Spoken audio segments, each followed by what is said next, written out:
aí, galera, beleza?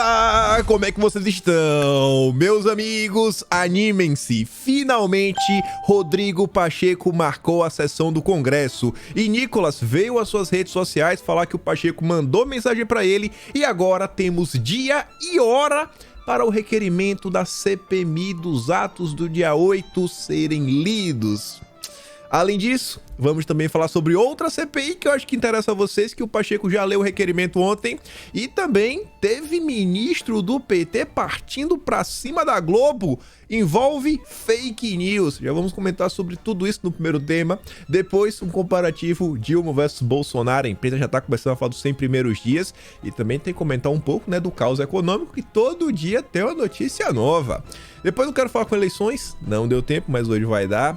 Quero falar do seu Guilherme Boulos, quero falar da senhorita Tabata Amaral, mais uma galerinha da esquerda e também falar da turma da direita, algumas notícias até bem interessantes e também algumas movimentações do que o Centrão já está fazendo que não só visam 2024, mas 2026.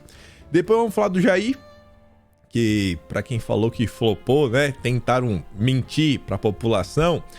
Ele ontem foi buscar a Laurinha, o vídeo circulou na internet, né? O cara é popstar demais, só que eu não quero falar sobre isso, né? Eu quero falar também sobre a inelegibilidade, quero falar sobre o Cássio Nunes Marques, nosso ministro aí, né? Aquele CAC e outras coisas. Enfim, alguns assuntos interessantes que envolvem o Bolsonaro, mostrar um gráfico pra vocês e algumas coisas que até aconteceram nos Estados Unidos que eu acho que tem relação. Depois eu quero falar do Dilma e do Soros, algumas coisas que estão acontecendo no Brasil também, que vocês vão botar a mão na cabeça, envolve o judiciário. E se der tempo, quero encerrar. Se não tem tempo de comentar amanhã, porque eu tenho mais longo. A Simone Tebet ontem estava falando do imposto verde. Criar um imposto verde. Mais uma confirmação, vocês vão ver o que ela está aprontando. Mas vamos começar. Pacheco marca a sessão do Congresso para dia 18, após a viagem lá para o Oriente. O Globo comentou sobre o assunto, mas eu acho que a jornalista Camila Turtelli, ela não sabe interpretar texto. Eu acho que ela comeu mosca. Mas independente disso, ao confirmar essa missão oficial, na próxima semana, faremos a sessão do Congresso Nacional ao meio-dia do dia 18, terça-feira. Inclusive permitirá melhor quórum do que numa sexta-feira ou numa quinta-feira à tarde, né? De modo que acho que pode ser mais producente para garantir o quórum da sessão do Congresso Nacional. Disse o Pacheco em resposta ao Flávio Bolsonaro, lá no Senado. E aí veja agora, a jornalista coloca a fala do Pacheco aí no segundo parágrafo, mas eu acho que ela não soube interpretar o que o Pacheco estava falando. Ela fala assim, ó, o parlamentar, no caso o Flávio Bolsonaro, havia pedido a leitura do requerimento de instalação da CPMI do dia 8. Pacheco, porém, disse que a sessão do dia 18 será reservada para apreciar vetos e PLNs. Será que o Pacheco falou isso? Será que o Pacheco falou não pro Flávio Bolsonaro? Eu acho que a Camila precisa voltar para a escolinha, né? Tem umas aulas de alfabetização e interpretação de texto. Porque veja a fala do Pacheco na íntegra. Há uma relação de vetos que devem ser apreciados nessa sessão do Congresso Nacional. O líder do governo no Congresso Nacional já está cuidando com os líderes para que tenhamos uma sessão do Congresso proveitosa. Além da leitura do requerimento, além de ler o requerimento da Comissão Parlamentar de Inquérito, além de ler, né, o requerimento da CPMI, além disso, nós também, né, a apreciação também dos vetos e de um PLN que deve ser encaminhado, que será encaminhado esta semana para reajuste dos servidores públicos. E além disso tudo, também seria muito importante aproveitarmos o ensejo da sessão do dia 18 para esta apreciação. Então, conto com a presença e o quórum de todos. Mas a jornalista da Globo ela não sabe nem interpretar texto, o próprio texto que ela coloca. Tá ali, ó. Além da leitura, né, ele vai fazer isso e outras coisas. A gente vai ler aqui o requerimento, mas além disso, pô, também quero ver os vetos, também quero ver o PLN. Camila, a turma da Globo tá ficando pior a cada dia, viu? Vocês estão muito preocupados em passar pano pro governo, estão comendo mosca. E aí o Nicolas Ferreira vem para as redes sociais para confirmar, ó. Senador Rodrigo Pacheco acaba de me enviar a seguinte mensagem, abre aspas. Assim confirmar a missão oficial na próxima semana, designarei a sessão para meio-dia de terça-feira, dia 18. Então tá aí. Hoje é dia 5 de abril, 95 dias de desgoverno, sem picanha, mas finalmente temos um indicativo. Faltam 13 dias. Daqui a 13 dias vai ter a leitura. Tem depois aquela fase, né, para instauração, etc, tudo mais. Será então que podemos esperar aí no meio de junho? Acho que o Alckmin já vai até se empolgar, né? Acho que o Alckmin vai ficar empolgado. E eu não coloquei a notícia aqui, porque ela é bem treitosa. Deixa aí de sugestão para os deputados lerem a coluna do... Peraí que eu vou falar para vocês aqui. Se tiver algum deputado me vendo por algum motivo, ou vocês aí que são meio que interessados, peraí que eu vou dar específico. Acho que foi Guilherme Amado. O Guilherme Amado, vocês vão ver uma notícia lá, que envolve o inominável. O cara falou que se ele estivesse à frente e ele tivesse apenas 50 PMs, ele teria impedido os atos. E ele disse que faltou o comando. Se realmente quisessem ter impedido, poderiam ter impedido. E por que eu estou falando isso? Quando a gente olha os últimos documentos que inclusive foram apresentados, mostrando que o diretor-geral da Polícia Federal mandou umas mensagenzinhas, né, alertando algumas coisas para o ministro da Justiça e Segurança Pública, a gente se questiona. O cara, né, não vou nem falar dele, quem sou eu, inominável, falou, se eu tivesse 50 coisas. Então, acho que o ministro da Justiça tem muito mais do que 50 policiais ao seu serviço. Ele ainda fala que só precisa de 50 PMs. Acho que vale aí, né, um questionamento, trazer isso, questionar o ministro se ele não poderia ter evitado. Mas deixa aí só de sugestão que o Zero lá tá na conta do Guilherme Amado. E também falei que tínhamos outra CPI. O senhor Rodrigo Pacheco, para minha surpresa, leu o requerimento do senador Plínio Valério para a instalação da CPI das ONGs. O Jorge Soros deve estar preocupado nesse momento. CPI das ONGs deve ser instaurada com apoio da base do agro e do garimpo. Já assistiu o drama, né? Ou seja, da oposição. É uma CPI pró-Brasil. Já começa daí. O agro e o garimpo é pró-Brasil. É a favor do trabalhador. Para isso não sair do papel,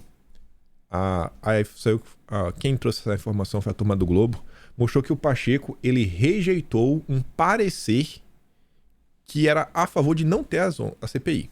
Era um parecer de um ex-inominável, o Aires Brito, falou, né?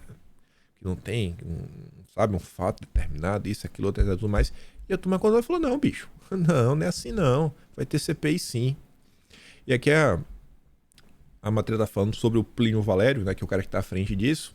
Segundo o parlamentar, segundo o Plínio Valério, há suspeitas de que, mesmo sem receber verbas governamentais, as ONGs se envolvem em atividades irregulares, inclusive a serviços de empresas com sede no exterior e a interesses de potências estrangeiras. Será, gente? Será que os ongueiros estão agindo sob interesse dos outros? Eu não acredito. Não é possível. Só falta me falar aí que tem ONG que recebe dinheiro aí de governo, tipo governo americano, né? O Partido Democrata com dedo solto. Não é possível. Eu vou ficar surpreso. Não, a turma só quer proteger a Amazônia, pô. Isso é só pelo bem do mundo. É o pulmão do planeta. Esqueci até disso. Aqui é pra levantar a mão pro céu e aí se agradecer, né? Graças a Deus, Senhor. Não dá pra ficar muito feliz com pessoas perdendo emprego, mas nesse caso aqui, exclusivo, jornalismo da Globo faz demissão em massa. Em massa. A demissão chegou à Globo. Ao todo, 15 profissionais foram demitidos apenas ontem. Os cortes atingiram os salários mais altos, que estariam incompatíveis com o mercado, segundo o órgão. É esperado ainda que mais nomes sejam demitidos nos próximos dias. Será que é por isso que a Mira Leitão tá passando aquele pano, né? Pra garantir o dela? Não sei. Lembra que a gente comentou no vídeo ontem sobre a PL 2630? A quebra de braço da Globo, com outras coisas, que a Folha de São Paulo diz que o plano de fundo é cacau? Veja como são as coisas, né? Esse é o Brasil. É o Brasil. E aí, falando da Globo, que eu falei pra vocês, ministro é o da SECOM, Paulo Pimenta, ele foi pra cima da Globo e o tema é fake news. Ninguém está imune, aos efeitos destruidores de uma fake news. Assim como ocorreu com a Maria Isabel, pode acontecer com você, seu emprego, sua empresa. O melhor antídoto é mudar nosso comportamento, checar os fatos e pensar 2 vezes antes de repassar. A Maria Isabel é a dona do mercadinho lá de São Sebastião, onde ela foi acusada de vender água a R$ 93. Vocês lembram disso? Se vocês não lembram, eu vou registrar essa história para o último dia. E essa postagem aí do ministro, nossa, veio muito a calhar. Porque essa postagem dele vai aparecer lá na frente. Tá aqui, ó. Isso daqui já é um recorte do que vai estar no Atlas de fevereiro. Não assim. O de fevereiro já vi bem diferenciado o layout dele. Aqui é o que eu vou fazendo no Word em casa sozinho, né? Mas tá lá, ó. Água por R$ 93, macarrão por 20, café por quase 30. Comerciantes se aproveitam da tragédia das chuvas em São Paulo para inflacionar preços. Olha a manchete da Globo. Será que a Globo ajudou nessa narrativa? Essa questão da água, ministro, vá para cima da Globo. Gente, você lembra qual foi o vídeo que viralizou essa história? E fizeram pessoas ameaçarem a dona Isabel? Foi por causa desse rapaz ali, ó. O jornalista da Globo, o Chorão. Ele chorou, ele se emocionou. Fake news divulgada pela Globo. Fake news divulgada pela Globo. Ainda bota ali, ó. Etc. Tudo mais. Depois tem a matéria da Veja, ó. Água a R$ 93. O drama de uma fake news na catástrofe do litoral norte. A Veja, vou até ler esse pedaço, ó. Abre aspas, porque a Veja relatava. O caso ganhou maior dimensão quando o repórter da Rede Globo chegou a chorar no ar, contando a mesma história. Pra cima deles, ministro. Pra cima da Rede Globo. Aqui abre aspas, porque tá na matéria da Veja. Tá lá depois, ó. Virei bode expiatório, diz dona de mercado acusa de vender água a R$ 93. Qual vai ser a responsabilização da Globo, né? Diante de tudo isso. Depois tá lá o vídeo dela mostrando tudo bonitinho, etc, tudo mais. E ainda esse tema, isso aqui envolve as chuvas, né, em São Paulo. Foi também bem interessante. Vocês devem lembrar, a gente comentou isso no mês passado, sei lá, mais ou menos lá pro dia 20 quebrado. A Globo fez uma queima de arquivo da questão das chuvas. Aquele jornalista que estava falando sobre a previsão do tempo, né? Mandando ninguém se assustar. Não, não se espante, fique de boa. É só isso daqui. E a Globo apagou o vídeo. Porque ele minimizou a situação, né? A previsão do tempo. E talvez pessoas, se tivessem visto, fossem realmente alertadas. Talvez algumas pessoas deixassem de viajar. Talvez tivessem se precavido, né? Se preparado para o pior. A Globo fez pouco com uma previsão do tempo que se mostrou uma tragédia, uma catástrofe. A Globo tem que ser responsabilizada. Vai estar registrado. Se depender de mim, tudo vai estar registrado. Atlas Brasileiro, kimpaim.com.br. Você pode ter acesso. Dia 15 de abril, saiu de fevereiro. Todo dia 15. Isso está sendo bom, porque assim, quando for dia 15, né, a gente vai entregar, eu já vou, obviamente, começar o de março. E aí, como o mês de março já encerrou todo, e aí o mês de abril meio que já tá andando, aí você já consegue escrever sabendo um pouquinho da história no futuro. Então, para escrever isso ajuda demais. Acredite se quiser. Mas vamos lá. Vamos que tem mais coisa. Vamos falar do Dilma, né, do caos econômico que o Brasil vive. Haddad tá querendo virar meme. Haddad falou o seguinte, o Brasil vai ter um choque. Choque de crescimento em 24. Foi um choque elétrico, né? Com reforma tributária e combate às distorções, diz o Haddad. Chegaremos até o fim do ano com as reformas necessárias para o Brasil ter crescimento sustentável. Não é crescer sustentável, né? Tem que ser um agendazinho woke, né? O SGzinho. Não sustentável, verde. Só faltou botar bem verdinho. A partir do ano que vem, declarou Haddad. Ele lembrou que no fim de fevereiro o governo tomou uma medida dura, mas necessária de reoneração dos combustíveis, recompondo parte da base fiscal. Com o combate às distorções tributárias e a criação de um imposto sobre valor agregado, o IVA, Haddad disse acreditar que o país vai chegar em 2024 com um choque de crescimento, projetando também um cenário internacional mais favorável. Será mesmo? O cenário internacional está cada vez mais complicado, né? Mais tenso. E 2024 não é ano de eleição. A depender do que acontecer, tanto no Brasil quanto lá fora, né? Tem eleição americana, presidente. A gente vai comentar um pouquinho sobre isso hoje. Aí veja. A Miriam Leitão, né? Ela tá demais. Mas dessa vez ela não conseguiu passar pano. Na verdade ela passa. Porque tirando esse pedaço, o resto da matéria é só elogio. Não, Não, o Haddad não pensou nisso, mas olha só, ele fez isso, ele fez aquilo outro, ele considerou esse ponto, e o projeto é positivo, e o Brasil vai dar certo. Ela passa aquele pano, né, egípcio? Só que ela fala o seguinte, arrecadação. Haddad calcula como certo o que é incerto. E isto é um problema. Tô até com dúvida se a Mira Leitão não assistiu o vídeo de ontem, porque ela comentou mais ou menos o que eu disse pra vocês. Olha o que ela fala, ó. A questão é que o Haddad, quando ele pega o negócio das apostas, quando ele pega... Não, vai ter ali uns 15 bi das apostas, vai ter uns 8 milhões ali que eu vou conseguir das varejistas, né, orientais, eu vou ter isso, eu vou ter aquilo, etc, tudo mais. A Mira Leitão diz o seguinte, ó, ele calcula-se como certo o que é incerto. No caso do comércio ou das empresas orientais, por exemplo, elas podem simplesmente parar de vender para o Brasil. Se eu der de colocar lá o imposto, elas podem parar. E se ela parar, não vai ter 8 bilhões. E aí, vai tirar de onde, Haddad? Vai tirar de onde esses 8 bilhões, irmão? Vai tirar de onde? E se forem tributadas, né? Ou fazer algum acordo para vender para o Brasil, se forem tributadas, ou fazer algum acordo com a companhia local. É complicado já calcular quanto vai perceber. Botou perceber, Miriam, é receber, ela escreveu errado. Ó. Quanto vai receber de uma atividade que pode mudar no volume. Não dá para fazer essa matemática. Porque se encarecer, as pessoas vão comprar menos. As pessoas compram das varejistas internacionais. Por quê? Porque é mais barato. O Haddad faltou nas aulas de matemática básica. E aí, no dia de ontem, e isso aqui não é brincadeira, algumas lojas aí do AliExpress, principalmente, já começaram a deixar claro que elas vão parar de vender para o Brasil, né? Não é que deixar claro, já pararam de vender para o Brasil. Aqui são duas matérias, ambas abordam bem a questão aí de peças para computadores. Você vê ali, ó. Devido a taxas alfandegárias altas, o AliExpress começa a suspender vendas no Brasil. E a oficina da NET diz, ó, fim do kit Xeon. Empresas do AliExpress suspendem vendas no Brasil. Né? O Xeonzinho básico ali, o processador, galera, comprar junto com a placa-mãe, um kitzinho baratinho, montar um computadorzinho para brincar em casa. Né? Nesse momento aí que o Brasil tá meio complicado, o cara não pode nem sair de casa para não ser assaltado. Tá aí.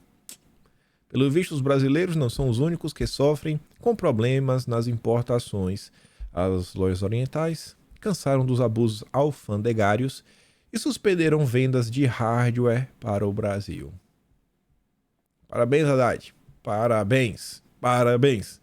Mas a gente já aprendeu, né, pessoal? Pobre não come computador. Chupa. Chupa, seus invejosos. Classe média fascista. Aqui, ó. Classe média fascista.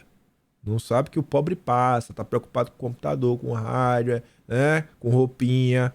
Classe média fascista. É o que essa galera é na visão da esquerda. Aí vem, ó. Isso é meio complicado. Mais ou menos, né?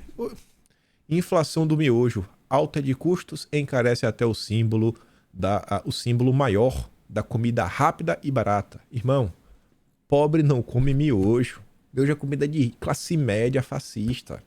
Não come. Pobre faz macarrãozinho, que é mais barato, um monte de porção. Pobre não come miojo. Tô nem aí. Aprendi com a Miriam Leitão. Preço do aluguel dispara em 17%. Maior alta desde 2011. Pobre não come casa, irmão. A imprensa fica aí com essas matérias idiota. Pobre não come casa. O problema é comida. Tô nem aí. Tá aumentando. Vocês estão ligando? Vocês não ligam, tenho certeza. Gasolina. Vocês estão se importam com gasolina? Com roupa? Com miojo? Aluguel? Não, tá de boa. Tá de boa. Pobre não come aluguel. Pobre não come casa. Pobre não come miojo. Pobre não come computador. Pobre não come roupa. E falando em pobreza, mas aqui sem ironia agora, você vê como são as coisas, ó. Banco Mundial elogia a gestão da pobreza do Brasil na pandemia. E o elogio deles é extremamente objetivo. Dá para ser quantificado. O motivo deles elogiarem o governo Bolsonaro. Eu até poderiam colocar o seguinte, né? Banco do Brasil elogia gestão do governo Bolsonaro, né? Durante a pandemia, no combate à pobreza. Podia colocar na manchete, né? Porque se fosse com Dilma, com certeza ia ter. A pandemia reverteu uma década de progresso na redução da pobreza na maioria dos países da América Latina e Caribe. Não no Brasil. No Brasil, não. Não, Bolsonaro não deixou. Entrou em campo, teve auxílio para a população, teve alguns auxílios, né, diferente aí para o empresariado, segurou as pontas, foi o exemplo para dar o direcionamento e falar, cara, não dá para ficar isso tudo fechado desse jeito. Tudo que tinha que ser feito o cara fez. Tudo. Até para quem queria tomar 20, tava lá. Dos primeiros países do mundo a aplicar. E... Vocês conhecem essa história, né? Melhor do que ninguém. Tá aí, ó. Essa é a realidade dos fatos. A realidade que a imprensa adora distorcer, como essa notícia, né? Eu já sabia que ia entrar essa notícia. Os 100 dias de governo em 2023 e os de 2019. Olha o subtítulo. Com Bolsonaro, caíram 2 ministros e Bebiano avisou. Essa matéria é do Hélio Gaspari. É uma passada de pano ridícula. E aqui você vê a distorção de fatos a seu belo prazer para tentar ajudar o seu lado ideológico. Na próxima semana, Dilma vai chegar aos 100 dias de governo. Como fazem quase todos os governos, a data será comemorada com promessas e propaganda. Contudo, olha agora. A melhor comemoração desses 100 dias está na comparação do mesmo período com os de seu antecessor. Nos primeiros 100 dias foram demitidos 2 ministros. Cara, isso daqui não é para comemorar, isso daqui é botar a mão na cabeça e falar, meu Deus do céu! Meu Deus do céu! Porque quando se fala de 2 ministros, 2, era o que o Lula tinha que ter feito ainda em janeiro. Talvez na primeira semana. Por quê? Por quê, Kim? Ué, por quê? Vocês lembram das matérias que começaram a sair lá para dia 3, 4, 5, 6, 7... Até o dia 8 estavam as matérias. Todo dia estava saindo. Sobre a ministra do Turismo, a Daniela Vaguinho. E a turma que ela batia muito mais do que assim, que a ligação era muito mais do que uma foto. Grupo que a esquerda acusava Bolsonaro de ter ligações. Começa com Mi. No meio da palavra tem Li e termina com Cia. Eu acho que o Lula tinha que ter demitido. E o Juscelino, ainda no mês de janeiro, o Juscelino tava aí nos jornais com a história da estrada. A estrada que passava, né? Que passa, na verdade, a estrada desapareceu por 8 fazendas da família. Uma obra que vem das emendas do Juscelino, do ministro do Orçamento Secreto, na cidade, que a irmã dele é prefeito. Então, assim, se o Lula tivesse preocupação com o Brasil, de mostrar que ele veio para fazer mudança, a comparação é exatamente essa. Por que ele não tirou os 2 ministros? Estão distorcendo a realidade na sua frente. O Hélio Gaspari, esse cara, ele devia ir na filinha do INSS e perguntar, irmão, e aí? Posso receber aqui o meu e ficar em casa, né? Vai ver aqui, dá um abraço. Já foi, irmão. Tá? Não dá mais. Isso daqui não é jornalismo. Isso aqui é distorção da realidade. Não, o Lula não demitiu ninguém. E esse é o problema. Ele foi cobrado. Ele deveria. Tem até artigo da Folha de São Paulo cobrando isso daí. E a história do Juscelino depois só vai aumentando. Depois começam a entrar fatos que ele cometeu já enquanto ministro. A viagem lá para São Paulo, trabalhou 1 dia e meio, no final de semana foi para evento lá de cavalos, inaugurou até um passo de cavalo, recebeu diária por 4 dias. Como assim, rapaz? Tanto que tem na comissão de ética para ser julgado por isso. A demissão, né, no governo Bolsonaro só mostra que Bolsonaro não tinha nenhum compromisso com quem andava errado. Só isso. Talvez isso que seja o problema da Folha de São Paulo, né? Faltou clubismo. Por outro lado, Paulo Capelli. Boa matéria. Isso daqui é o que se espera, acho que, do jornalismo. Meu corpo, minhas regras e orçamento secreto expõem contradições do Dilma após a eleição. Aí ele começa a falar, não, tá pra chegar, né, os 100 dias, né? Eu nem botei o primeiro parágrafo, mas ele fala disso. Não, estamos chegando aqui nos 100 dias de governo, etc e tudo mais, e o que a gente percebe é um mar de contradição. Na campanha, Dilma disse que ele era contra meu corpo, minhas regras. Só que o seu governo retirou o Brasil da aliança internacional contra essa agenda. O Dilma também atacou o orçamento secreto. Já o presidente ensaia agora adotar a versão repaginada da prática, para ampliar a base, cuja submeter indicação de emendas à cúpula do Senado e da Câmara. Uma outra prática chegou a entrar no rol das contradições, mas por pouco tempo. Após a Lula revelar o sigilo nas visitas a Dilma no Palácio da Alvorada, a presidência voltou atrás e prometeu transparência. Essa é a marca dos 100 dias. Contradições, promessas quebradas, um caos econômico. Folha de São Paulo é uma vergonha. É uma vergonha. Aí veja. Não demitiu até agora, mas quer demitir. O Juscelino, não. A Daniela, não. Quer demitir que não tá entregando. Que não tá entregando resultado. Então acho que vai embora metade da esplanada, né? Talvez até mais. Então o bastidor fala o seguinte, ó. É possível que a reforma ministerial ocorra antes dos 6 meses de governo. Avaliou o interlocutor frequente do Dilma. Qual o motivo? Bom, a irritação do presidente com seus ministros. Ele tem pressa para entregar melhora na vida das pessoas, consequentemente manter-se popular. Quer ser popular, tá ruim, ele tá percebendo. Desde março, o bastidor vem informando a insatisfação do Dilma com o desempenho de alguns ministérios. Acha que faltam ideias, falta iniciativa e quando há, o auxiliar age de maneira atabalhoada sem passar pela coordenação do governo. O Datafolha divulgado no fim de semana, que mostrou a deterioração de sua popularidade, reforçou a irritação do Dilma. Ele diz que também não tem visto a atuação de alguns ministros para garantir a fidelidade de suas bancadas na Câmara. Essa é a preocupação. É isso que ele quer demitir. Falta se entregar mais ao PT, à agenda petista, à agenda da picanha. Mas vamos falar de eleições. Tem 2 dias que eu estou querendo falar sobre isso. E vejam só. Vocês estão ligados já que teve aquele vídeo da Atena. E às vezes é bom quando o tempo vai passando, que vai surgindo mais coisas, assuntos vão juntando. Hoje eu não me estresso mais. A gente também ficava chateado. Falei, pô, não deu pra falar. Mas eu sei que sempre é uma boa causa. Perceba uma coisa. As questões que envolvem eleições 2024, as notícias elas já começaram a se intensificar a partir de fevereiro. A partir de fevereiro já começaram várias notícias falando sobre o que o Boulos vinha fazendo, o que o Ricardo Nunes vinha fazendo.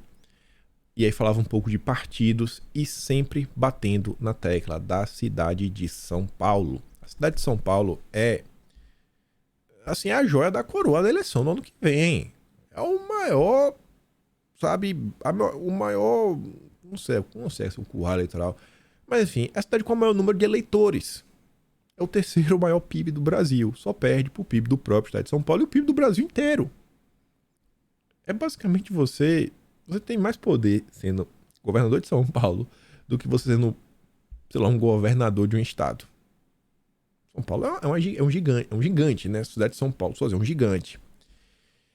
E aí a gente tem algumas certezas. Qual uma delas? O Boulos é candidato. Qual a segunda certeza? Que a esquerda quer ganhar a todo custo. Qual a terceira certeza também? Que o Boulos já está no segundo turno. Isso daí pra mim já tá certo, tá pacificado. E aí eu comentei com vocês, cheguei a fazer um dossiê na época, falando, ó gente, olha esses movimentos, olha como as coisas estão se movimentando. Falei de algumas figuras, inclusive, próximas do Boulos, um amigo dele, um advogado, ligado num grupo aí, que inclusive a esquerda reclama bastante, parte da esquerda, na verdade, reclama. Esse amigo do Boulos aí, que é advogado, que o Moro foi trabalhar quando saiu do governo, agora tá com uma parceria com o Reinaldo Azevedo, fazendo várias entrevistas, né, botando assim um pezinho na imprensa. E a galera manda bem, a galera sabe trabalhar. E aí estão com tudo. O Boulos vai ter uma estrutura, mas sem igual. De todos, já foi escolhido como o abençoado. E aí, o que eu venho percebendo é que a imprensa não só está dando espaço para o Boulos, como a imprensa ela vem ajudando a construir uma narrativa, que o grande ponto da narrativa é que o Boulos é moderado. Esse é o ponto. O Boulos é moderado. Qual é o grande calcanhar de Aquiles do Boulos? A verdade. Que verdade é essa? Que o cara é o cara do MTST. Tocava o terror. Esse é o Guilherme Boulos. E aí no final de semana deu mais entrevistas pra Veja. Você vê que os últimos dias estava direto na CNN. CNN também virou lá o curralzinho do PT, né?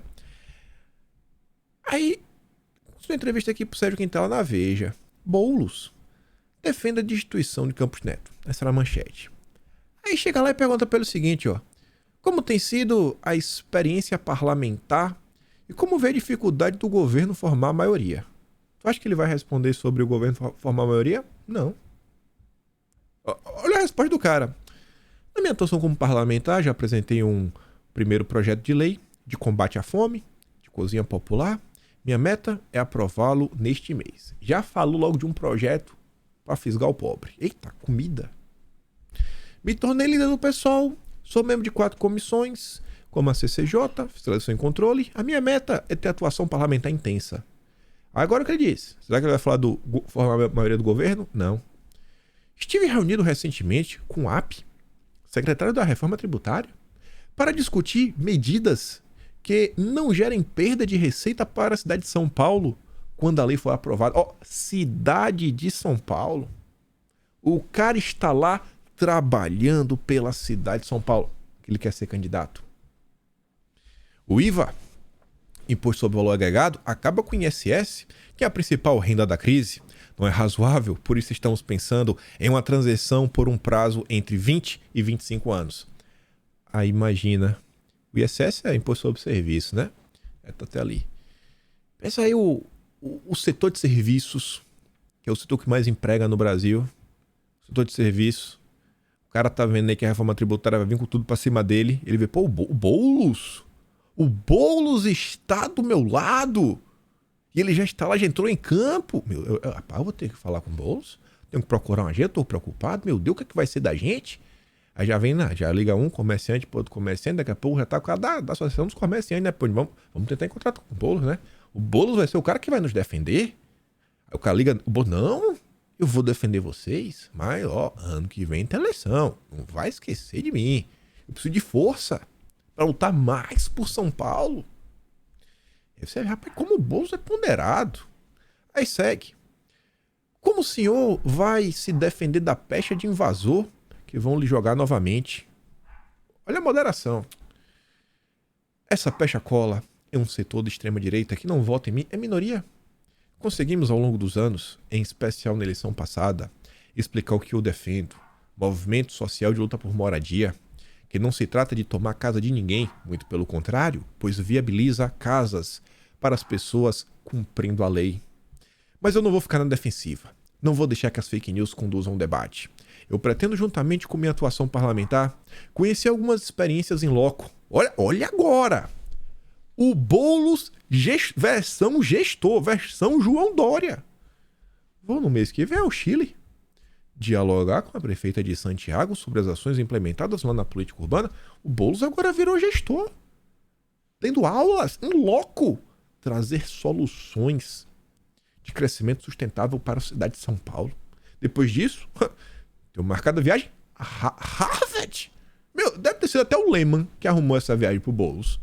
Deve ter ligado pro Lehman. Eu vou para Harvard para o encontro com o Centro de Estudo de Políticas Urbanas e vou também para Lisboa, a terra que a magistratura brasileira sonha em passear, né? Eu nunca vi isso. Todos os eventos do direito do Brasil é lá em Portugal, nunca é no Brasil.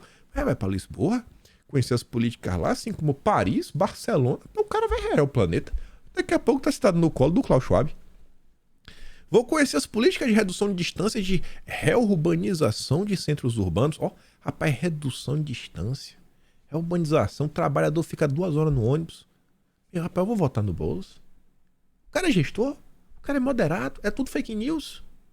Também verei ações de mobilidade verde, redução de carbono. Rapaz, tem Boulos pra tudo, ó.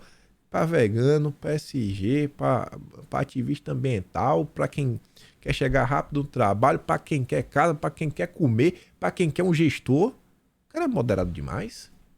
Que cara moderado é esse? Aí vem, ó.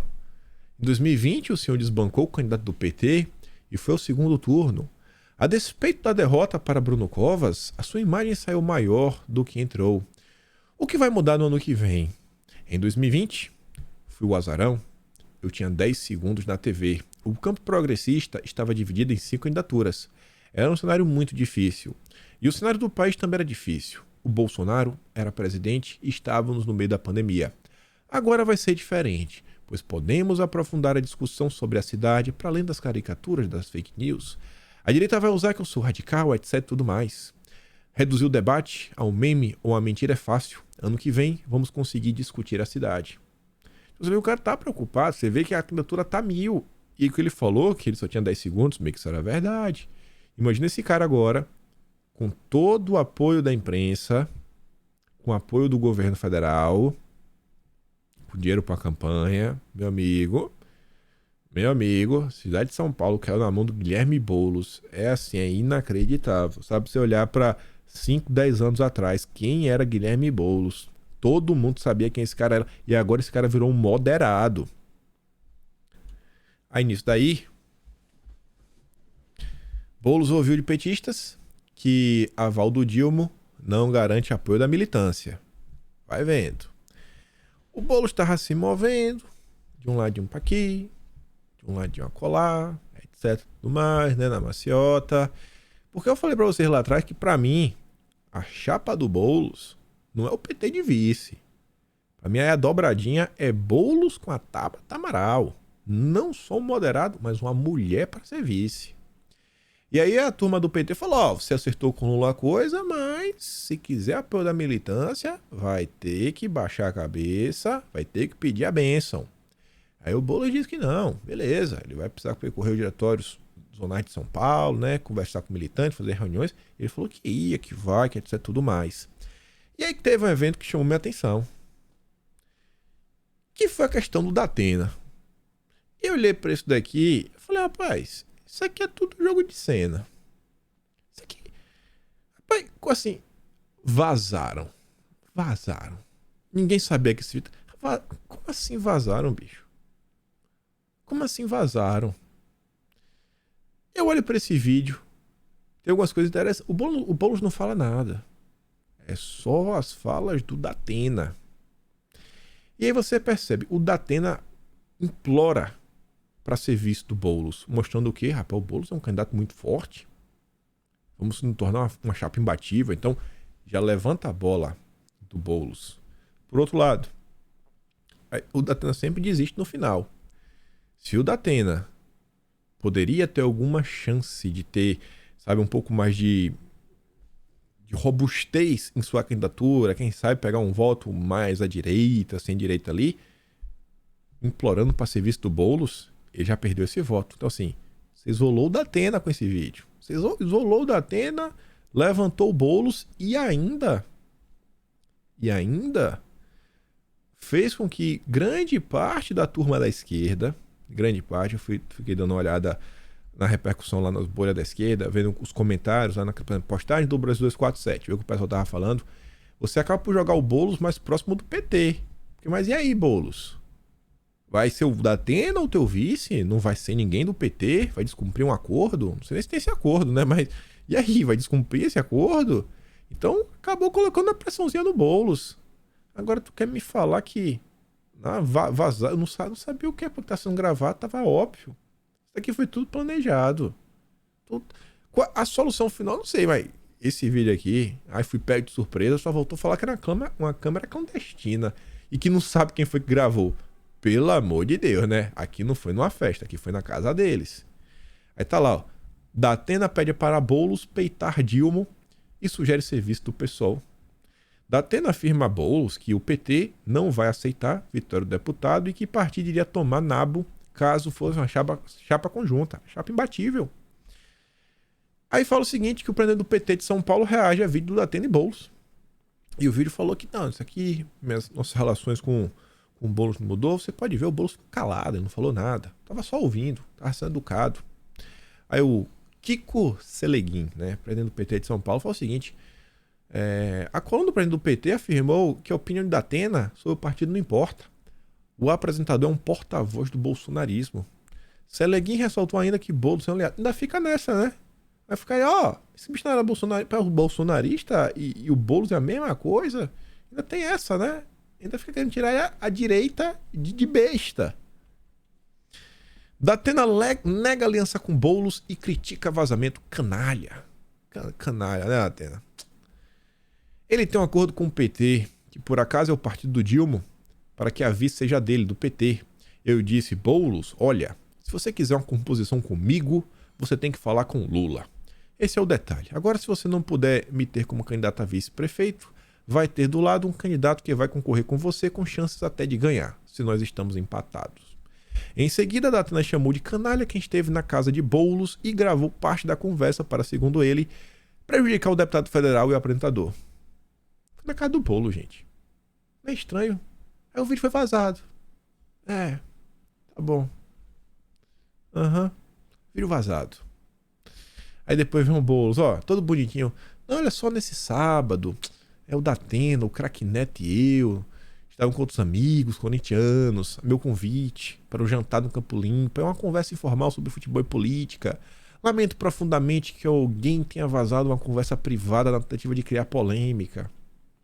É o Bolsa Maior, né? Colocando panos quentes como quem não quer nada. Aí o Datena vai falar, mais uma vez, ele disse que a chapa seria fortíssima em seu programa. O Datena levou para a TV. O Datena citou uma pesquisa eleitoral que aponta um empate técnico entre ele e Boulos, e por isso a aliança poderia levar uma vitória nas urnas. Seria assim uma chapa forte. Só que acho que não é isso que a turma quer. A turma quer isso daqui, A turma quer isso daqui. Essa é a chapa da esquerda. É a chapa woke. O Boulos é o candidato dos wokes. Tem uma bênção internacional para assumir a cidade de São Paulo. PT tenta minar acordo com Boulos e PSB quer Alckmin atuando pro Tabata na disputa pela prefeitura. A turma do PT tá falando que não, olha só, temos que lançar candidato nosso, que o bolsonarismo tá vindo aí, vou mostrar pra vocês o que eles estão falando. Não, o bolsonarismo tá vindo aí, temos que lançar candidato nosso, etc e tudo mais. Eu acho que talvez, nesse ponto aqui, a turma do PT, na verdade, é com medo da hora H ser traída pelo Boulos e nem com a vice ficar. A base partidária mais lá, o Dilma, já se movimenta, visando 2024, e projeta uma divisão que pode colocar o petista e o Alckmin em palanques diferentes. Mesmo após o Dilma ter declarado que o seu candidato era o Boulos, o PT resiste publicamente à ideia de não ter candidato próprio. Inclusive o PT às vezes pode estar fazendo ideia até para pressionar o Boulos, né, a realmente ter alguém do PT. No PSB, aliados próximos a Alckmin pedem que ele se empenhe no ano que vem numa possível candidatura da Tabata Amaral. Aí vai fazer a composição em nome da democracia. Tabata Amaral e Guilherme Boulos. Essa é a chapa dos sonhos da esquerda. Chapa dos sonhos. Aí veja. Risco de perda de prefeitos faz PSDB acelerar a formação de federação com Podemos. Aqui sai na mesma linha do que a turma do PSB e do PDT estão fazendo, a tentar unir, em torno de uma federação. Com medo de perder filiados para legendas maiores, o PSDB, que já é federado da cidadania, tenta acelerar a possível federação com Podemos ainda no primeiro semestre deste ano, como forma de sobreviver às eleições de 2024. Apenas se deve ao fato de prefeitos da sigla já terem sido cortejados por outros partidos, como PL republicanos, em estados como São Paulo, principal reduto tucano. Vão ter 6 partidos no máximo na próxima eleição. 5, 6 partidos. Se você ficar isolado, acabou. Exatamente porque o pessoal pensa na frente, na questão de fundo partidário, de tempo de televisão. Disse o líder do PSDB no Senado, o Isalci Lucas. Isso não é errado, isso tudo aqui está sendo proposital. Essa ideia dessas barreiras, né? Agora até esqueci o nome. Nossa. Essas barreiras, né? Que você bota uma barreira para você ter acesso a fundo partidário, uma barreira para ter isso, barreira para ter aquilo, outra. Escrevi agora o nome. Cláusula de barreira. Pronto. Cláusula de barreira e o fundão, ambas são ideias do Fernando Henrique Cardoso, que ele criou isso daí para direcionar o Brasil para se tornar, né, um semipresidencialismo. Isso aí vem lá atrás, 2017, mais ou menos, o Fernando Henrique Cardoso já falava sobre isso. Tudo programado. Cada dia menos partidos. Cada dia menos partidos. Cada dia menos partidos. E o partido, no final do dia, quem decide muita coisa é o presidente, né? É o cacique, é quem manda. Se você não tiver uma legenda no Brasil, você não pode ser candidato a nada. Como é que você compete contra isso? PT se divide sobre candidaturas nas eleições municipais. O motivo, eu acho que eles querem emparedar o Boulos. Estão vendo que a Tabata deve estar correndo por fora e correndo com tudo. O PT deve olhar para o Alckmin e saber que o Alckmin não é flor que se cheire. O PT deve estar olhando e falando, o Senado tá meio ruim, a economia não vai emplacar. Talvez o próprio Bola falar, pô, Lula, eu não posso pegar alguém do PT porque eu vou ficar muito próximo a teu governo. Vamos fingir que até que a gente não gosta um do outro, vamos até brigar pra ver se eu consigo me eleger, porque eles vão tentar associar que eu sou seu aliado e o caos que o Brasil vive, né, se eu for prefeito, esse mesmo caos vai acontecer. E a turma do PT tá preocupada e por isso tá se movimentando, ó. Integrantes do PT acreditam que o partido vai perder força em 2026. Olha a sanha pelo poder. Eles estão pensando não em 24, mas 26. Se abrir mão e lançar candidatos nas principais cidades do país no ano que vem. Quem puxa esse coro em São Paulo é o Gilmar Tato. Ele fala o seguinte, ó. O PL vai focar em eleger bolsonaristas. Vai ser um erro estratégico se não tivermos candidatos nossos também. Por quê? Porque esses prefeitos, vereadores, vão montar a base para 2026. De acordo com petistas, o grupo de trabalho eleitoral da legenda deve privilegiar candidaturas próprias em municípios onde avaliarem que o pleito será marcado por temas nacionais. E tá aí, já começou, as eleições de 2024 já começaram. E o nosso camisa 10, nosso Pelé, já tá na área, né? É o mito. Só tem um. Jair Messias Bolsonaro. Aí começaram a ser algumas notícias. Isso aqui não é de março. Aliado de Lira, prefeito de Maceió, propõe um PL, um tour de Bolsonaro pelo Nordeste. Eu quis ter isso daqui só pra você sentir uma coisa. O prefeito, ele até é do PL, e o cara quer Bolsonaro lá. Eu acho que nem à toa. Se ele quer Bolsonaro nas áreas, então que o Bolsonaro deve trazer algum tipo de benefício, né? Não dá nada voto. Cara do PL, não, meio que vai chamar mesmo. Acho que o Jair continua forte, hein? Senão ninguém queria ele por perto. Só tem umas notícias, nem coloquei aqui, que Bolsonaro se encontrou com Valdemar e aparentemente o plano inicial são pelo menos 2 viagens por mês. Já a partir de agora, começar a rodar o país, começar a movimentar as coisas, deixar a esquerda maluca. Mas tá lá, né? Iniciar um tour pelo Nordeste ainda neste ano, por Maceió, capital do estado. Segundo aliados, a proposta foi levada por Valdemar, que gostou da ideia. Não sei se vai começar por lá. As notícias que saíram nas últimas horas dizem que o Bolsonaro vai começar a rodar pelos grandes centros. Começar São Paulo, Rio, Minas Gerais. Isso daqui eu não comentei no vídeo ontem, mas estava aí.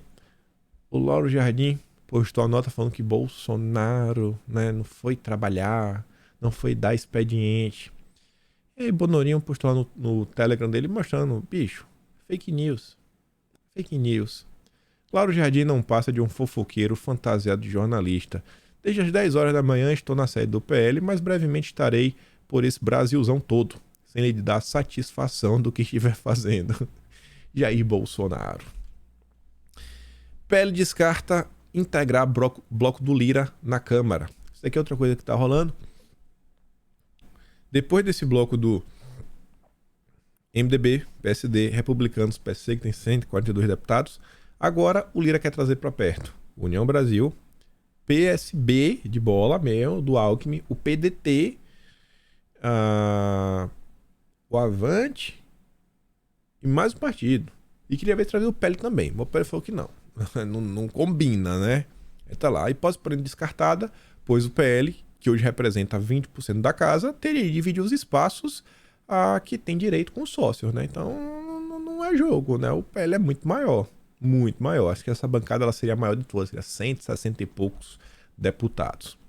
Mas vamos falar mais especificamente do Jair, a vida dele, né? E o que ele representa. Falar da questão da inelegibilidade. Mas antes, tava passando ontem no Twitter e vi esse recorte aqui do José Genuíno, lá no Opera Mundi, o Breno Altman, amigo do Disseu. Disseu tá sumido, hein? Tá sumido. Cadê o Disseu? Será que ele tá bem? Não sei. A Elisa que postou esse vídeo. Escuta isso aqui, ó. Mas ele não está derrotado nem batido. Ele tem base social, tem adeptos, tem articulação política, inclusive dentro do Congresso Nacional, e ele vai querer se articular pela extrema-direita para fazer oposição, ao seu modo, ao governo Lula. Portanto, nós não podemos imaginar que ele está demolido, não. Ele tem que ser combatido politicamente, não apenas juridicamente, mas nós não podemos menosprezar o potencial político que ele ainda tem na sociedade brasileira. E, ao mesmo tempo, a gente entender, o bolsonarismo, ele é produto, ele é filho do neoliberalismo. Para combater o bolsonarismo, nós temos que combater o neoliberalismo. Para combater o bolsonarismo, nós temos que tensionar com essa direita gourmet que parte dela está apoiando o nosso governo. Para combater o bolsonarismo, nós temos que ter uma posição clara em defesa da agenda popular, na radicalização da democracia, na reforma das instituições, procurando desbolsonarizar e numa postura clara e combativa na relação com os Estados Unidos e defender a integração sul-americana e uma aproximação dos BRICS, que esse grande tento que foi a Dilma presidir o Banco dos BRICS. Espero que a viagem do Lula, que a gente já discutiu aqui, seja viabilizada, tudo indica, na... Bom, ele fala que tem que combater os Estados Unidos. O Dilma já virou vassalo. Vassalo. Tem uma história sobre o BRICS que eu li esses dias. É meio complicado de explicar.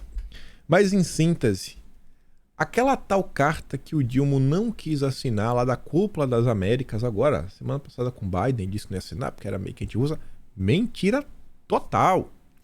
Um analista da esquerda, ele se debruçou sobre isso ao longo da matéria. Ele fala que a Globo reproduziu fake news. Que o que ele fala é o seguinte: o Dilma colocou 2 pontos. Falou que ele não ia assinar porque ele não pode concordar com o conteúdo. E o outro ponto que ele não queria fazer era porque ele falou que não era o quórum certo para discutir a situação. E aí o cara pega um texto lá que foi votado na ONU, que o PT assinou, a ANGU, acho que é uma coisa assim. O cara assinou, aí o cara pega a versão em inglês, pega com o que estava na curva da democracia, aí ele compara. Compare esse parágrafo com esse parágrafo. É o mesmo texto. Se o PT assinou um, mas não assinou, como assim assinar um, mas não assinou o outro? Essa história que era, são contra a Rússia, balela. Aí depois fala, não era o quórum específico que o Dilma falou que tinha que ser discutido na ONU. Ele fala, olha o que aconteceu no G20, a discussão sobre esse tema, que o Dilma foi lá, etc e tudo mais, e assinou. Então, peraí, no G20 não era só na ONU? Então, mais uma coisa que não encaixava.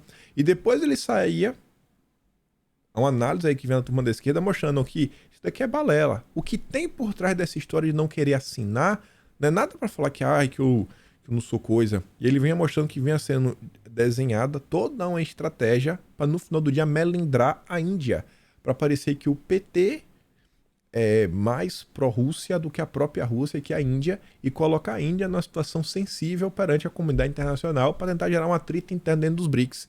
Uma coisa assim, rapaz, o Dilma tá quase um agente desestabilizador do sul global, né, do mundo multipolar. E a esquerda tá aí se enganando, não, olha só, etc. Mas vamos voltar para Bolsonaro, né? Aqui é só umas coisas que eu ando lendo ultimamente para relatar para vocês. Voltar para Bolsonaro, o Genuíno fala o óbvio. O cara tá aí, tá forte, tem militância. Olha como algumas coisas são interessantes. Ele quer falar que Bolsonaro é o neoliberalismo, é o filho do neoliberalismo. Não, Bolsonaro é o filho do Brasil. É um cara preocupado com o Brasil, com a nação brasileira. A turma do neoliberal, e aí que vem a preocupação do Genuíno, é a direita gourmet, que ele chama. É o PSDB, é a União Brasil, sabe? É o MDB, é o PSD do Kassab, é toda essa turma. E eles falam que não, quem tem que romper com essa... Não, vocês estão juntinhos até o talo. O PT tá fazendo tudo ao contrário do que o Genuíno tá falando. O cenário para 2024 e para 2026, a direita se organizando minimamente, rapaz, mas tá muito bom. Se organizando minimamente tá muito bom. Por quê? Porque tá o caos do lado de lá, a população já tá vendo. Essa coisa dessas lojinhas, né, Shopee, AliExpress, o preço das coisas subindo, aluguel subindo, o salário mínimo não aumentando, muita gente sendo cortada do Bolsa Família. Gente, isso tá impactando demais. Tem muita gente aí puta da vida com o que está acontecendo no desgoverno. É só olhar o próprio Datafolha. Aí nesse cenário, olha, aí também vê os espertos, né? Os neoliberais, vamos falar assim. Em entrevista, Ciro Nogueira diz que Tarcísio e Zema são opções a Bolsonaro e que Michele pode ser vice. Tá meio fora de contexto o que ele disse, mas é mais ou menos assim mesmo que ele falou, mas também fora de contexto. Aí lá pra tanto eu pergunto pra ele, né, que ele fala, não, eu vou ser oposição a esse governo. Não estarei com o PT em momento nenhum, estarei na direita. Estarei apoiando o Bolsonaro em 26 ou o que ele apontar, estarei com ele. Aí eu falo, pô, mas tu era petista no passado, Ciro Nogueira? Você não integrou a base da esquerda? Aí ele fala assim, ó, temos um campo da direita e um campo da esquerda. Sou muito mais à direita do que Bolsonaro no que diz respeito à liberdade econômica. Não tenho tanta aproximação nessa pauta de costumes. Armamentista. O senhor Nogueira é liberal na economia e liberal nos costumes. Isso aqui é até o papo que a gente teve ontem, né? Que eu falei, gente, por que não podemos ser conservadores na economia e conservadores no costumes? Por que na economia não pode ser conservador também? É isso aqui. É a turma aí que fica no laica, né? Que se pudesse, no dia que sair da política, é capaz de trabalhar no BTG. Pelo amor de Deus, né? Mas vamos lá para a parte política. Só queria trazer porque achei interessante complementar o vídeo. Estava programado, na verdade, para falar isso no vídeo de ontem. Caso Bolsonaro fique inelegível, quem vai liderar a direita? Essa primeira frase, eu acho que ele tá certo. Eu não acho que esse aqui ele falou para agradar. Eu vou trazer números para mostrar que eu acho que ele tá certo quando ele fala sobre isso daqui, ó. É mais fácil um Bolsonaro injustiçado eleger um presidente do que ele próprio ganhar em 2026. Não é que Bolsonaro não tem chance. É o seguinte, se Bolsonaro for injustiçado, isso vai ser tão forte que, meu amigo, vai dar ruim. Vocês vão criar um monstro que vai destruir vocês. Ninguém vai admitir que um presidente, por conta de injustiça, seja tornado inelegível. Não, a galera não vai engolir isso. Vai pegar muito mal. Aí depois pergunta, né? Quem é a principal alternativa na direita? Ele fala, os principais nomes são Tarcísio, Zema, né? Temos a Tereza Cristina, Ratinho Júnior. O que eu escuto falar é que o PP estaria louquinho para trazer o Zema para partido. Tanto o Zema quanto o Tarcísio. Acho que talvez seja até por isso que ele está fazendo esses elogios.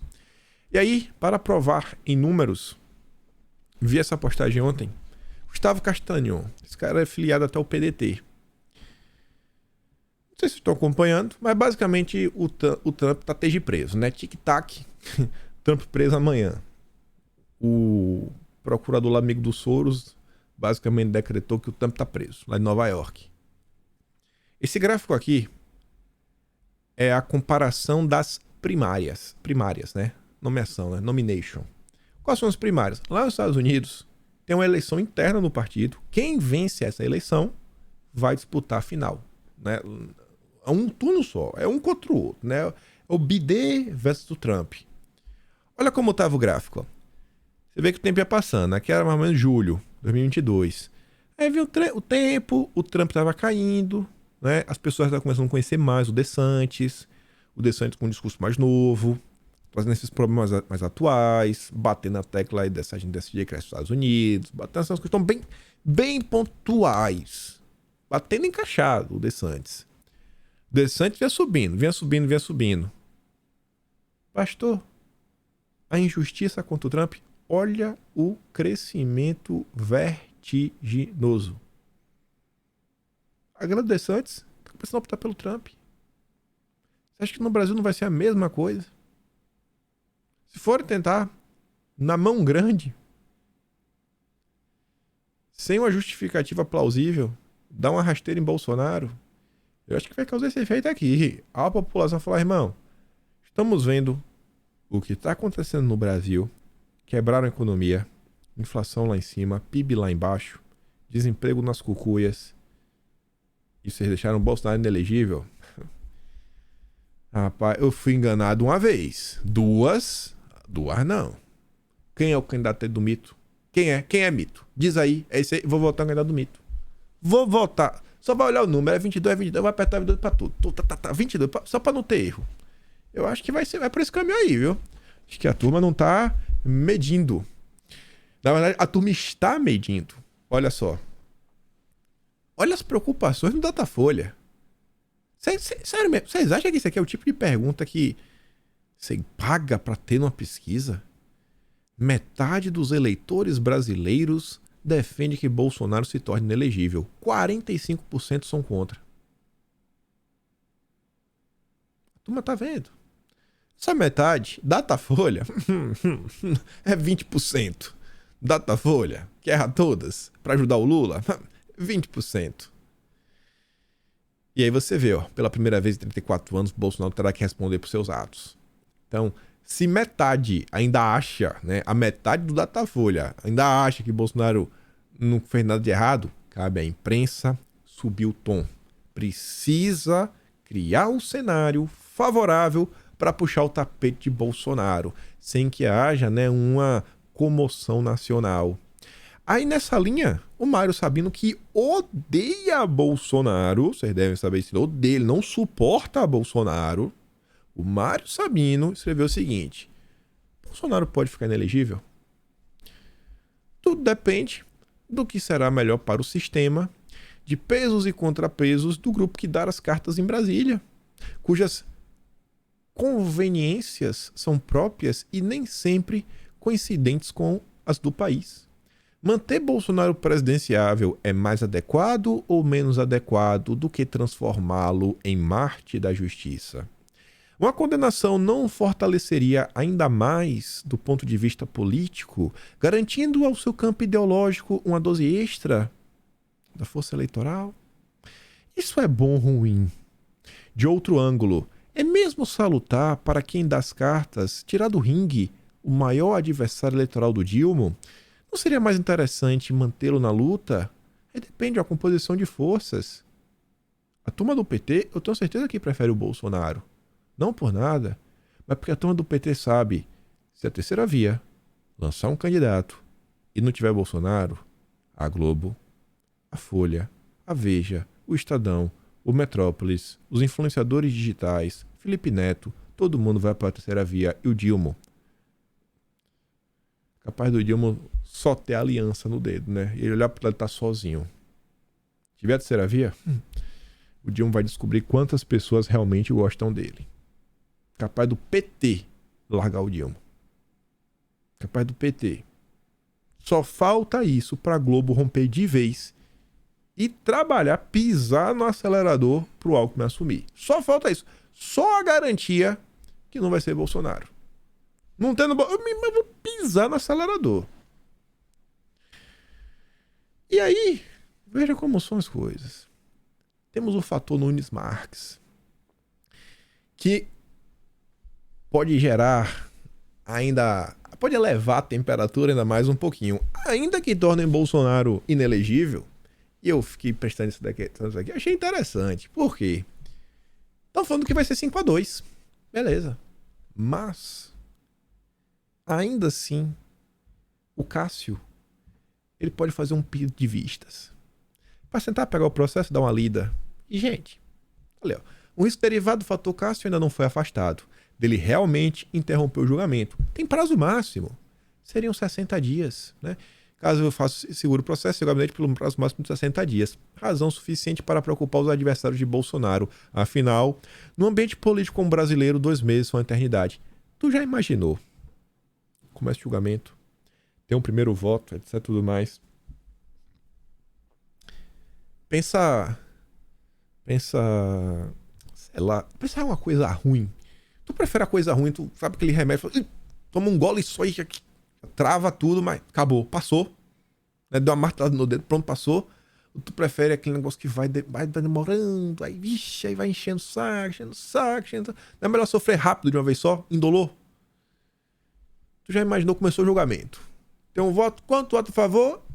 Cássio vai lá e pediu vistas. Todos os jornais falam, eita, Cássio Nunes Marques pediu vista, Cássio pediu vista, Cássio pediu vista. Aí começa a entrevista uma, entrevista outra, chama os deputados para debater por que Cássio Nunes Marques te pediu vistas. Pronto, já sequestrou toda a pauta da imprensa e a pauta da imprensa já virou Cássio Nunes Marques e o pedir vista. Pronto, já colocou nos holofotes. Aquele cara que talvez nem ouvisse falar que tá fazendo julgamento, as chances dele começar a ver o debate já aumentam. Por quê? Porque o assunto tá aí, são 60 dias. 60 dias de treta e a galera comentando e briga de um lado e briga do outro e que Cássio tá passando um pano pra Bolsonaro, que não, que o Cássio tá certo, que é um golpe do Bolsonaro, que não é. Pronto, acabou. A imprensa volta a falar de Bolsonaro. Quem não é visto não é lembrado. O cara já é o mito, o cara já tá pra cima e pra baixo, por onde passa, arrasta multidões. O maior popstar do planeta Terra. Me desculpa, não é passando pano, é apenas uma constatação. E aí? Eu espero que o Jair seja candidato. Eu acho que nenhum de vocês torce pra... Eu acho que ninguém torce. Mas eu acho que se eles fizerem isso daí, eles vão se arrepender ainda mais. Vão se arrepender ainda mais. Bolsonaro tá aí, ele mesmo falou. A missão não acabou. E parece que o cara... Sabe aquele cara que parece que nasceu virado pra lua? Parece que é Bolsonaro. O tempo vai nos revelar. Aí veja. Bolsonaro volta às ruas e é tietado por alunos. Não coloquei o vídeo aqui, mas circulou, gente. Pra aparecer na Veja. Vamos concordar, né? O cara arrasta multidões. Senão a Veja não tava comentando sobre isso. Se fosse gato pingado, não tinha matéria. Se fosse uma qualidade bacana, não tinha matéria. Foi um mundaréu de criança. Bolsonaro voltou às ruas nesta terça, foi cercado por alunos do Colégio Militar de Brasília em busca de selfies e cumprimentos. Após voltar ao Brasil na semana passada e ter frustrado seus planos de desfilar em carro aberto e recebeu apoio de populares, foi frustrado. Ele queria, mas a turminha da picanha jogou daquele jeito. Bolsonaro esteve nesta terça na sede da escola militar, na qual sua filha é estudante lá na Asa Norte. E aí foi... É o Jair, né? Jair, né, gente? Esse aqui é de outra notícia. O Jair. Quando não é ele, é alguém usando o sobrenome dele. Michele Bolsonaro lidera engajamento entre evangélicos no Instagram. Ela pode ter o seu carinho, sua simpatia, mas é Bolsonaro, né, também. Vamos lá. Nova legislatura. Bolsonarista. É meu Bolsonaro de novo. Tem domínio das redes sociais. Veja o ranking. O que é que eu posso... É o cara, bicho. Deus botou o dedo, foi esse aqui, ó. Vai, brilha, Bolsonaro. Vai, brilha. Podem reclamar o que for dele.